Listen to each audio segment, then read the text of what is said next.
आलाबाद जो है वो तारीख़ी तौर पर बड़ा ज़रख़ेज़ इलाका है और पाकिस्तान की तबक़ाती जंग के जो बैटल फील्ड्स रही है मुल्क के मुख्तलिफ़ इलाक़ों में, तो ये इलाका एक बैटल फील्ड रहा है, ये उसकी शानदार तारीख़ है। आज आपने मौका दिया है, इससे पहले भी हमारी मुलाकातें हुई हैं, तो आज जो मौका दिया है उसमें जो भी दोस्त आए इनका शुक्रिया और उम्मीद है कि ये सिलसिला जारी रहना चाहिए। हमारे कामरेड मुनीर ने मुझे जो उन्वान दिया था आज के महफिल में गुफ्तगू का, वो ये कि पाकिस्तान में जमहूरियत किस शक्ल में है और किस जमहूरियत को जमहूरियत कहा जाएगा, नहीं कहा जाएगा, और ये क्या असल फॉर्म की तरफ जमहूरियत जाएगी या नहीं जाएगी, और इसमें बाएं बाजू का क्या किरदार है। तो इस टॉपिक पर मैं गुफ्तगू करूँगा। तो पहले तो ये वाज़ेह होना चाहिए कि जमहूरियत सिर्फ ये जमहूरियत नहीं है जिसको आप यहाँ कहते हैं, जो अमेरिका में है, जो फ्रांस में है, जो इंडिया में है, जो बरतानिया में है, जो इसराइल में है। हम इसे जमहूरियत नहीं मानते। ये जमहूरियत सरमाएदाराना जमहूरियत है, कारपोरेट घरानों की जमहूरियत है और ब्राह्मण और अशराफिया जो है उनके मफादात की हिफाजत के लिए बनाया गया निज़ाम है। हमारा सोशलिज्म का तस्वर बिल्कुल मुख्तलिफ है। पहले मैं इस जमहूरियत की थोड़ी सी गुफ्तगू करके फिर मैं अल्टरनेट कि हमारी जमहूरियत कौन सी है, क्योंकि अब लोग समझते हैं कि कम्युनिस्ट जो है वो जमहूरियत पसंद नहीं होते और इनके पास जमहूरियत का कोई तस्वर ही नहीं है। तो मैं वो आपके सामने रखूँगा और वो सामने रखूँगा जो इस वक्त चल रहा है। ऐसा नहीं है कि वो खाका है सिर्फ। ये जमहूरियत जिसको हम सरमाएदार तबके की जमहूरियत कहते हैं, ये बुनियादी तौर पर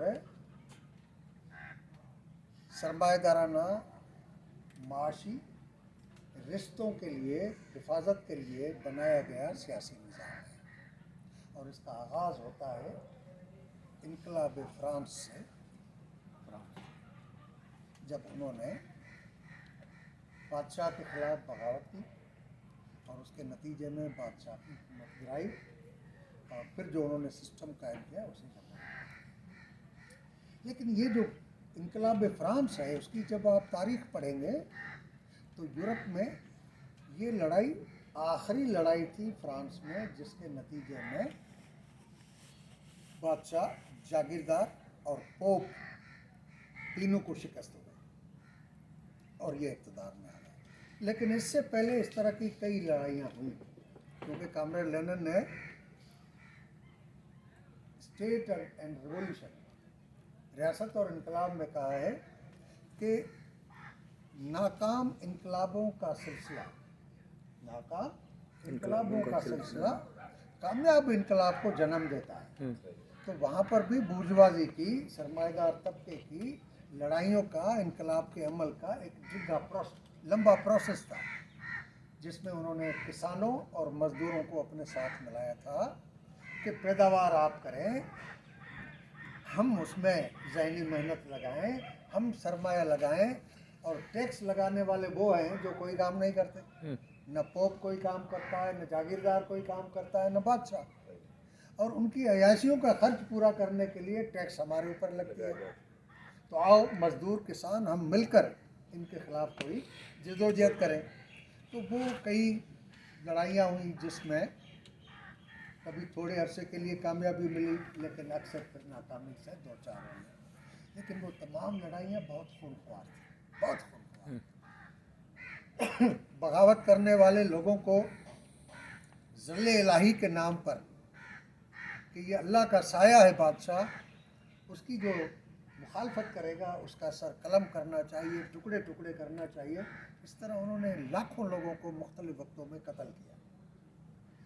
और आखिर में जब इन्होंने लड़ाई को मुनज़्ज़म करके आखिरी मंजिल की तरफ गए तो इन्होंने भी फैसला किया कि हमारी इस कामयाबी को ये नाकामी में न बदल दें, इसलिए बेहतर यह है कि बादशाह, उसका ख़ानदान, उसके वज़ीरों, जागीरदारों और पोप जो हैं, पादरी जो हैं, इन सबको पकड़ के टोके में डालकर इनका कीमा बनाया और इनकलाब फ्रांस ने उन सबको पकड़ के टुकड़े टुकड़े करके फेंक दिया ताकि दोबारा हमारे खिलाफ रिवोल्ट न करें।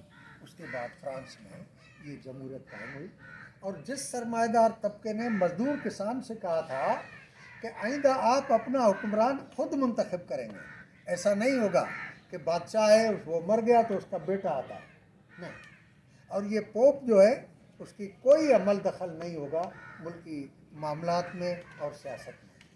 और ये जागीरदार जो कोई काम न करे और हज़ारों लाखों एकड़ का मालिक है, ये अब नहीं होगा और इक़्तिदार आपके हाथ में है। और उन्होंने नारा दिया कि जमहूरियत अवाम के लिए, अवाम की अवाम के ऊपर हुक्मरानी। और उसमें बड़ी चालाकी से मज़दूरों और किसानों के साथ उन्होंने धोखा कर लिया। क्या धोखा कर लिया कि इलेक्शन के अमल को रकम वाला खेल बना दिया कि जिसके पास पैसा है वो इलेक्शन लड़े, जिसके पास पैसा नहीं तो दुनिया के अंदर मेहनत कश तबका फ्रांस में वोट तो देता था, लेकिन इलेक्शन कैसे लड़े।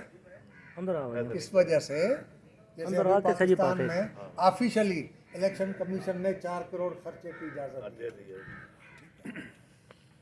लेकिन उसका असर ये हुआ कि पूरे यूरोप में बादशाहतें गिरने लगी, अवाम बगावत पर आया और सेकुलरिज्म की तारीखें के पोप जागीरदारी बादशाहत ख़त्म होनी चाहिए। 2-3 ममालिक में ये अमल हुआ भी, लेकिन फिर सरमाएदार को ये सोच आई कि अगर बादशाह हर जगह मर गया तो फिर हमारे खिलाफ जो बगावत करने वाला है उसको कुचलने के लिए हमारे पास क्या आला होगा। तो उन्होंने कहा कि अब बादशाह को कायम, लिहाजा वोट का निज़ाम तो मुरव्वज कर दिया, पार्लियामेंट भी बना दी, लेकिन उन्होंने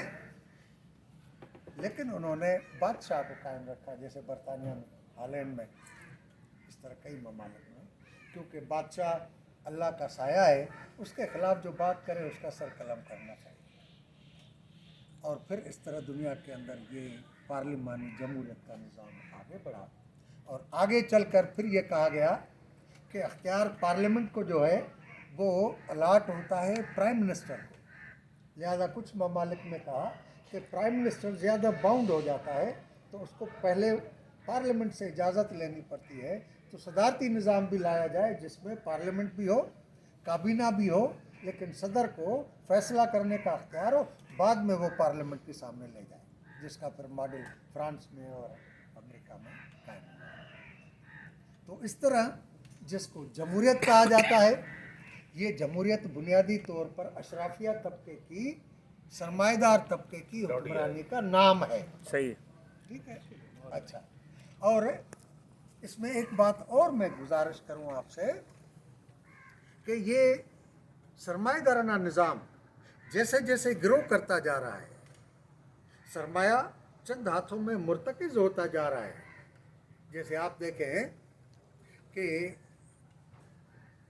हर साल जो लिस्ट आती है बिलियनर्स की, तो आप देखें कि उनके एहसासों में किस स्पीड से इजाफा हो रहा है, और जितना उसका इजाफा होता जा रहा है तो उन्होंने कहा कि अब वोट तो अवाम देगा, लेकिन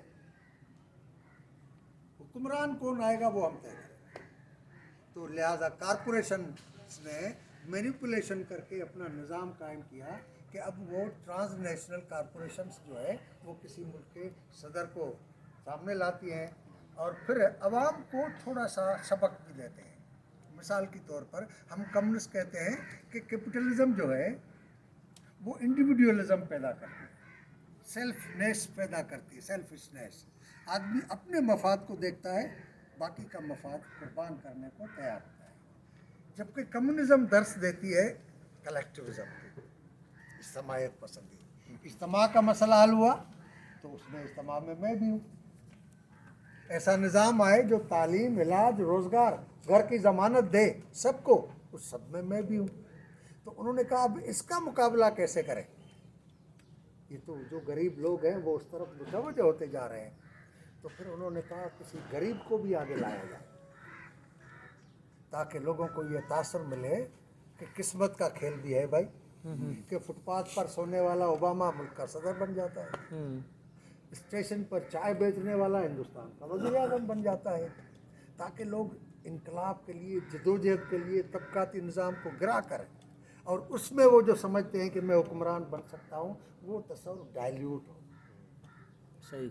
وہ اس طرح کے ماڈل بھی دیے، لیکن اس کا بنیادی طور پر اس وقت جو ڈھانچہ ہے، جو ہماری سوویت یونین کے خلاف، کمیونسٹ پارٹیوں کے خلاف، سوشلسٹ ممالک کے خلاف استعمال کرتے تھے کہ یہ پرولتاری آمریت والے ہیں، ان کے پاس جمہوریت نہیں ہوتی اور یہ آمرانہ ڈھانچہ ہوتا ہے ان کا، لیکن اب یہ سامنے آیا کہ امریکہ کا جو بھی صدر آیا ووٹ سے آیا، لیکن بڑا فاشسٹ۔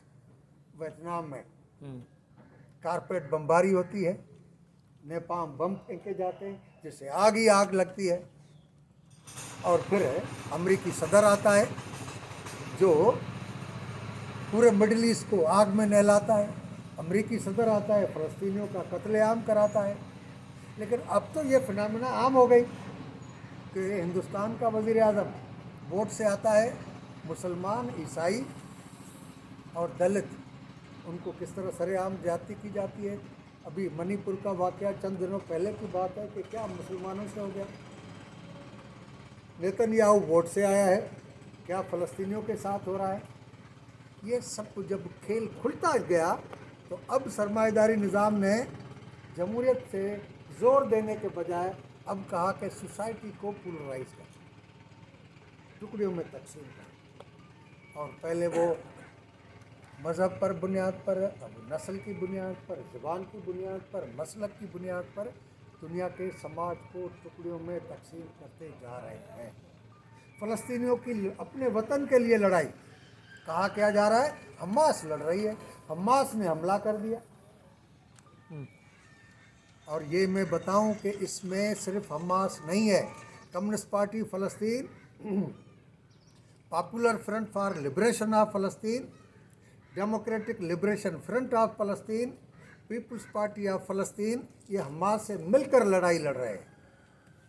اور وطن کے لیے جو لڑنے والے ہوں اور وطن میں کوئی رجعت پسندانہ نظام قائم کرنا نہیں چاہتے، ان کی کسی بھی واردات سے دشمن کو کوئی نقصان پہنچے، اسے ٹیررزم نہیں کہا جائے گا۔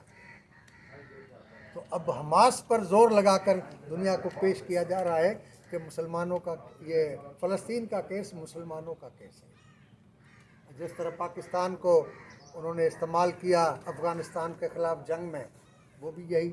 تو اب دنیا کے اندر وہ جمہوریت جو سرمایہ دارانہ، جو کارپوریشنز کی جمہوریت ہے، وہ دنیا کے اندر سماج کو ٹکڑیوں میں تقسیم کر رہی ہے، اور اس بنیاد پر عوام کو متحد ہونے نہیں دیتی۔ دوسری طرف جمہوریت ہے جس کو ہم کہتے ہیں ہماری کمیونسٹ جمہوریت۔ کمیونسٹ جمہوریت کیا ہے؟ متناسب نمائندگی۔ دوسری بات کہ پارلیمنٹ سماج میں موجود طبقات کی نمائندگی کرے۔ مثال کے طور پر پاکستان میں زراعت سے وابستہ آبادی کا تناسب 43% ہے۔ اب اس 43% میں جو وڈیرے ہیں، جو چودھری خان ہیں، ان کو نکالا جائے تو زیادہ سے زیادہ وہ ہوں گے کتنے؟ 8%۔ اس کی معنی باقی لوگ جو ہے تقریباً 35% تو کسان ہے، تو پارلیمنٹ میں کسان کی نمائندگی کسان کرنے آئے، الیکشن لڑے گا بھی کسان، ووٹ بھی دے گا کسان۔ مزدور پاکستان میں دو حصوں میں بٹا ہوا ہے، ایک صنعتی مزدور ہے، ایک سروسز سیکٹر کا مزدور ہے۔ جو صنعتی مزدور ہے اس کا آبادی کا تناسب 17، 18، 19% ہے، اور کوئی 22% جو ہے وہ سروسز سیکٹر کا مزدور ہے۔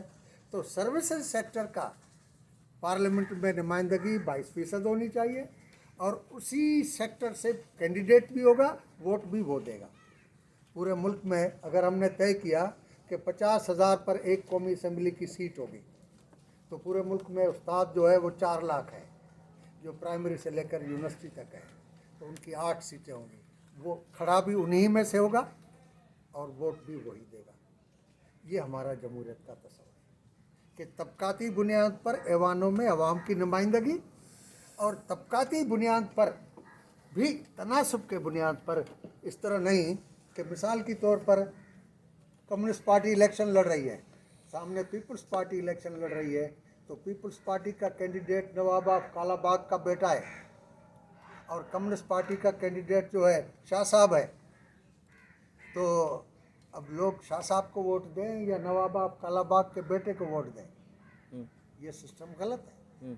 सिस्टम ये होना चाहिए कि पीपल्स पार्टी का अगर कैंडिडेट है कालाबाग का बेटा तो पीपल्स पार्टी को वोट पड़े, कम्युनिस्ट पार्टी को वोट पड़े, और पूरे मुल्क के अंदर अगर सीटें 375 हैं, हर पार्टी 375 की लिस्ट पेश करे। 50,000 पर एक नेशनल असेंबली की सीट है, तो जिस पार्टी की जितनी सीटें बनती है ऊपर वाले उसके मेंबर बन रहे। ये मुतनासिब नुमाइंदगी होनी चाहिए, ये हमारा तरीक़ेकार है। अब रहा सवाल कि पाकिस्तान में जमहूरियत, तो पाकिस्तान में कभी जमहूरियत नहीं आई। पाकिस्तान में कहा जाता है कि पहली जो जमहूरियत थी वो थी 1970 के इंतखाबात। तो 70 के इंतखाबात के लिए कहा जाता है कि शफाफ इंतखाबात थे। लेकिन मैं ये गुजारिश करूँगा कि जिस मुल्क में जागीरदारी निज़ाम हो, जिस मुल्क में चौधरी बैठे हुए हों, जिस मुल्क में वडेरे बैठे हुए हों, जिस मुल्क में कबायली निज़ाम मौजूद हो, अब वहाँ यूसुफ जई इलेक्शन में खड़ा हो तो गुज्जर को कोई वोट देगा? दो तबके और भी शामिल कर रहे हैं, वो इलेक्शन में तो नहीं आते, लेकिन सिविल और मिलिट्री ब्यूरो वो अलग चीज़ है। वो हम इलेक्टोरल प्रोसेस पर बात कर रहे हैं, उसी पर आएंगे। मिसाल के तौर पर एक यूसुफ जई कैंडिडेट खड़ा होता है, उसके मुकाबले में गुजर खड़ा होता है, तो यूसुफ जई अपनी बेइज्जती समझेगा कि वो गुज्जर को वोट दे, और गुज्जर हर सूरत में चाहेगा कि मैं अपने गुज्जर को वोट दूं। तो जब सोसाइटी इस सिस्टम में जकड़ी हुई हो, वहाँ पर ये जो सरमाएदाराना निज़ाम है उसका मॉडल भी नहीं आ सकता। ये तो उस मुल्क में आएगा जहाँ पर सनती तौर हो, जहाँ पर कबाइल ना हो, जहाँ पर जागीरदारी ना हो।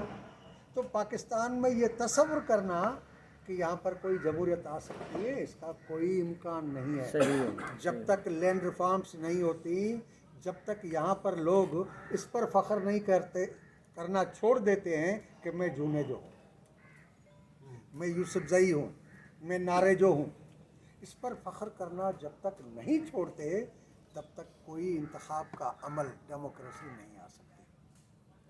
बाकी पाकिस्तान ने जो थोड़ी बहुत है आज़ादी दी 1970 की, उसकी 2-3 वजूहात थी। पहली वजह यह थी कि अयूब खान के ख़िलाफ़ अवामी बगावत हुई और अयूब को अमेरिका ने कहा इक़्तिदार छोड़ दो, और जनरलों से कहा कि अब इसे कहो कि जाओ। क्यों? इसलिए कि democratic action committee deck Ayub Khan के ख़िलाफ़ जितनी मूवमेंट चलाई उसमें पहिया जाम नहीं होती, उसमें हड़ताल होती थी, दुकान बंद होते थे। लेकिन एक इजलास ऐसा हुआ जिसमें कम्युनिस्ट पार्टी ने नैप के मार्फत तजवीज़ रखी कि ट्रेड यूनियनों को और किसान कमेटियों को डेक में शामिल किया जाए। तो उसमें नवाबजादा नसरुल्लाह खान ने मुखालफत की कि ये पॉलिटिकल पार्टीज़ का इत्तेहाद है, हम इनको कैसे शरीक करें। तो पार्टी ने वली खान के मार्फत तजवीज़ को फिर दोबारा पेश किया कि मज़दूरों और किसानों की तंजीमों को मुबस्सिर के तौर पर बिठाया जाए, और उसमें आर्ग्यूमेंट दिया कि जो आपका फ़ैसला होगा वो उस फैसले के पाबंद होंगे, लिहाजा आपकी मूवमेंट को बूस्ट मिलेगा। उन्होंने मान लिया, और उसके बाद जब जलसा हुआ खुला तो उसमें मिर्ज़ा इब्राहिम ने आके तकरीर की, और उन्होंने कहा कि इस बार जो हड़ताल होगी उसमें सिर्फ दुकानें बंद नहीं होंगी, शटर बंद नहीं होगी, बल्कि साइकिल रिक्शा से और गधे गाड़ी से लेकर हवाई जहाज़ तक हर ट्रैफिक बंद होगी। और वो वाकई बंद हो गई। अमेरिका ने समझा कि कम्युनिस्टों का मुल्क के अंदर इतना असर, इतनी फॉलोइंग कि ट्रेड यूनियंस ने लोगों को अपील की, हर चीज़ बंद हो गई। तो उन्होंने कहा अब ये जा रहा है हाथ से, निकालो अयूब को। तो उन्होंने जनरलों से कहा कि इसको हटाओ, और यहया खान आया। उन्होंने फौरी तौर पर नूर खान की क़यादत में एक कमीशन बिठाया लेबर लॉज बनाने के लिए। फिर इंतखाबात हुए। तो एक तो डर था कि अगर लोगों को इस बार हमने धांधली वगैरह की तो ये मामला तो बड़ी बगावत तक पहुंच चुका है। दूसरी बात ये कि नज़र आ रहा था उनको कि उनकी जो इर्द गिर्द उनके डिसिप्लिन में चलने वाली पार्टियां हैं वही जीत रही हैं, क्योंकि इस पाकिस्तान से इनको ISI ने और दूसरे इंटेलिजेंस इदारों ने ये रिपोर्ट दी थी कि वहाँ पर अगर अवामी लीग जीत के भी आई तो सादा अक्सरियत से जीतेगी, और असेंबली में बंगाल की असेंबली में हुकूमत लेने के लिए भी उसी को किसी पार्टी के साथ इत्तेहाद करना होगा। इस गलत फहमी की वजह से उन्होंने डील दे दी, लेकिन इक़्तिदार नहीं दिया। बाकी उसके बाद आज तक कोई इंतखाब ऐसा नहीं हुआ जिसमें हम कहें कि इन्होंने लोगों को वोट को तस्लीम किया। बेनज़ीर ने खुद कहा कि जब 88 में वो पीपल्स पार्टी बड़ी पार्टी बनकर उभरी, हफ्ता गुजर गया, कोई बात करने को तैयारी नहीं। किसी ने फ़ोन करके मुबारकबाद नहीं दी कि भाई मुबारक हो आपकी पार्टी बड़ी पार्टी, इखलाकी और जो है इथिकल मामला है, नहीं किया। वो एटिकेट्स या ख्याल ही नहीं रखा। और बेनज़ीर ने कहा एक हफ्ते के बाद हमने जनरल टिक्का खान से कहा कि भाई मिर्ज़ा असलम बेग से बात करो। वो फ़ोन करे, कई मरतबा फ़ोन किया, उसका सेक्रेटरी कहे कि साहब मौजूद नहीं है, पैगाम दो, पैगाम रिकॉर्ड हो जाए, कोई कॉल ना है। फिर उन्होंने बेनज़ीर ने कहा टिक्का खान से कि इसाक खान से मिलो। इसाक से मिला। इसाक ने उनसे कहा कि भाई हम तसव्वुर कर रहे हैं कि बेनज़ीर जो है अपने बाप के इंतकाम के गुस्से में है, लिहाजा पूरे मुल्क की निज़ाम को नुकसान पहुंचाएंगे। उनका नहीं जनाब, मुझे भेजा है कि बैठ के बातचीत करें कि पावर शेयरिंग कैसे होगी।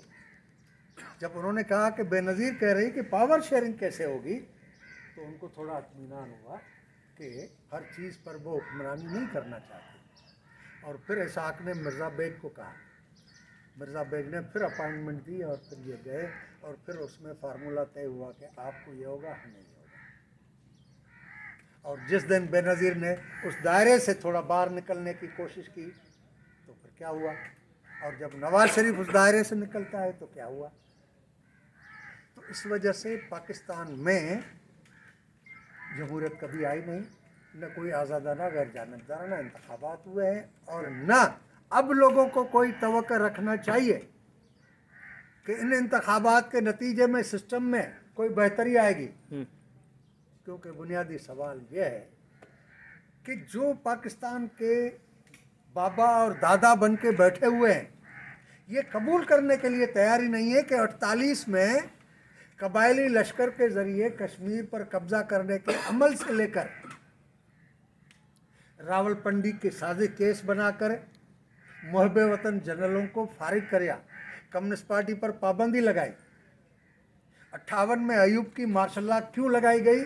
क्योंकि पाकिस्तान सीटो सेंटो में शामिल होने जा रहा था, अमेरिका के साथ डिफेंस पैक्ट्स में जा रहा था, जिसकी कम्युनिस्ट मुखालफत कर रहे थे, तो मार्शल लॉ लगाया गया। यानी उस वक्त से लेकर आप इनके इमरान खान को लाने के मंसूबे तक अगर जायज़ा लें, कोई एक ऐसा मंसूबा इनका है जो कामयाब रहा इस मुल्क के अंदर? सही। और इस पर वो गौर करने को तैयार नहीं है। उस वक्त से लेकर पाकिस्तान की पॉलिटिक्स, पाकिस्तान की सोसाइटी, पाकिस्तान की स्टेट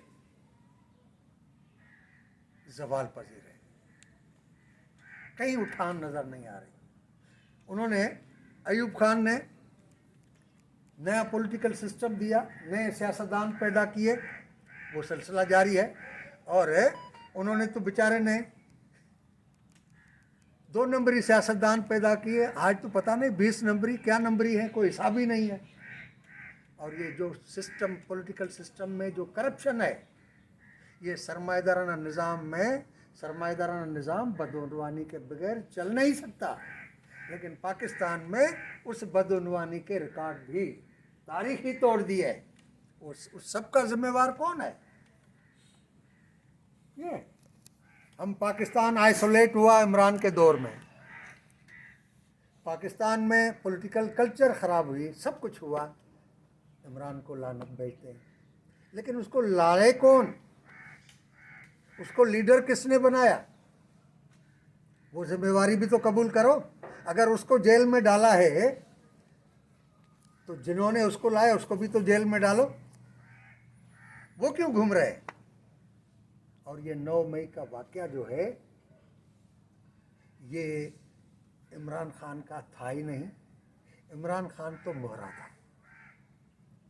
पीछे फौज की अपनी लड़ाई थी। जनरल फैज़ हमीद और आईएसआई की एक बहुत बड़ी खेप, जिनको ये गलत फहमी है कि वो जीएचक्यू से बड़ी ताकत रखते हैं। वो कहते हैं जीएचक्यू की तादाद कितनी है? 5 लाख। जो सीएनसी है वो 5 लाख का सरबराह है। और वो कहते हैं कि हमारे रेगुलर मुलाजिमीन की तादाद तो 2 लाख है, लेकिन पेरोल पर काम करने वाले लोगों की तादाद 20 लाख है। और उनको घमंड है कि ये तो पाकिस्तान के इधर सरहदों की हिफाजत करते हैं, हम पाकिस्तान के मुखालिफों को स्वीडन और कनाडा में भी मारते हैं। तो वो कहते हैं कि हम सीएनसी का हुक्म क्यों माने, इस मुल्क पर हमारी चलेगी।